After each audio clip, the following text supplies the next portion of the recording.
MP board कक्षा 10। आज हम आपको प्रश्न बैंक का सलूशन देने जा रहे हैं। हमारा आज फर्स्ट पार्ट है। हिंदी के पद साहित्य का दूसरा काल कहा जाता है भक्ति काल को, और आधुनिक काल का आरंभ होता है संवत 1900 से। छायावाद के आधार स्तंभ कवि नहीं हैं सूरदास जी, और प्रयोगवाद के कवि हैं अज्ञेय। नई कविता के कवि माने जाते हैं रघुवीर सहाय, और जो है भक्ति काल की समय सीमा मानी जाती है संवत 1375 से लेकर 1700 तक की। और प्रयोगवाद के कवि प्रयोगवाद का आरंभ हुआ है सन 1943 से। नंद का प्रयोग किया गया है, कृष्ण के लिए किया गया है। जो गोपियाँ होती हैं नंद का श्री कृष्ण के लिए कहते हैं। गोपियों को ज्ञान व योग की बातें जो लगती हैं कड़वी ककड़ी की समान लगती है ना, उन्हें कड़वी ककड़ी की समान लगा करती हैं। गोपियों ने कृष्ण की तुलना हारिल की लकड़ के समान की। इसके समान की है, हारिल जो पक्षी होता है उसके समान की है। व्याधि शब्द का अर्थ जो होता है हमारा रोग होता है, रोग। और सूरदास जी के पद में ब्रज भाषा, कौन सी भाषा? ब्रज भाषा है। मर्यादा नलही के माध्यम से मर्यादा की बात कही गई है, प्रेम संबंध की मर्यादा की बात कही गई है। और सूरदास जी के जो गुरु हैं, सूरदास जी के गुरु हमारे वल्लभाचार्य जी हैं। और जो सूरदास के जो आराध्य है श्री कृष्ण जी हैं। और पुरनई पात का अर्थ होता है कमल का पत्ता।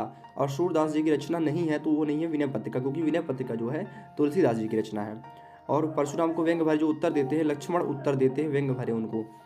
और फिर प्रश्न, शिव धनुष के टूटने पर क्रोधित कौन उठते हैं? परशुराम जो है, जब शिव धनुष जी उनका क्रोध मतलब धनुष टूट जाता है तो क्रोधित रो पड़ते हैं। रामचरितमानस की भाषा कौन सी? रामचरितमानस की भाषा जो है अवधी भाषा है। राम लक्ष्मण के गुरु जी का नाम था विश्वामित्र जी। और सहस्त्रबाहु का वध ने किया था, परशुराम ने किया था। सहस्त्रबाहु का वध किसने किया था? परशुराम ने किया था। कभी अपनी आत्मकथा को बताता है, कैसी बताता है? भोली बताते हैं वो जयशंकर प्रसाद जी।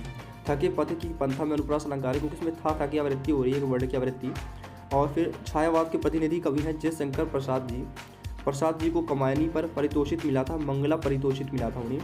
और जयशंकर प्रसाद का संग्रह साय विदोपरी है, क्योंकि ये गिरजा कुमार माथुर जी का है। और साय कविता में बादल जो है क्रांति का प्रतीक है। क्या इसका प्रतीक है? क्रांति का प्रतीक है।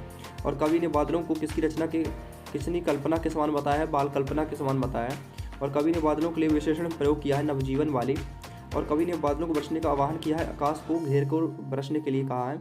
और कवि ने तप्त धारा के माध्यम संकेत किया है जन सामान्य की पीड़ा। और नाश और निर्माण के कवि हैं गिरिजा कुमार माथुर जी हैं। और गिरिजा कुमार माथुर के अनुसार प्रभुता का शरणबिंब केवल एक मृत क्षणा, क्या है? केवल एक मृत क्षणा है। नई कविता के समर्थ कवि जो है, नई कविता कवि जो है गिरिजा कुमार माथुर जी हैं। और लड़की जैसी मत दिखाई मत देने में क्या आशय है? दुर्बलता को साहस बनाने के लिए, ताकत बनाने के लिए।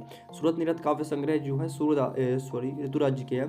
कन्यादान कविता में नारी की किस अभिव्यक्ति देखी जा सकती है? संवेदनशीलता। थैंक यू, नेक्स्ट पार्ट में मिलते हैं।